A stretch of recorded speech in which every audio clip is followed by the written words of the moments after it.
ఓం నమో వెంకటేశాయ. మనం కాణిపాకంలో ఉన్నామండి. కాణిపాకంలో స్వామివారిని దర్శించుకుని మనం బయటకు వచ్చిన తర్వాత ఎగ్జిట్ పాయింట్ ఉంటుంది కదా, అక్కడ నుంచి రైట్ సైడ్కి వస్తే మనకి ఈ క్షేత్రం అయితే కనిపిస్తూ ఉంటుంది. మనకి ఇక్కడ చూడండి, ఇక్కడ మనకి వినాయకుడి యొక్క స్టాట్యూ కనిపిస్తుంది. అదేవిధంగా సాక్షాత్తు పరమశివుడి యొక్క స్టాట్యూ కనిపిస్తుందండి.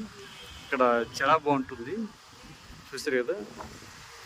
అదేవిధంగా మనకి స్వామివారి యొక్క టెంపుల్ లోపలికి వెళ్ళడానికి కూడా మనకి ఎంట్రన్స్ అనేది ఎదుర్కొంటా మనకి నందీశ్వరుడి యొక్క విగ్రహం కూడా కనిపిస్తుంటుంది. చూసారా ఎంత పెద్ద నంది ఉందో.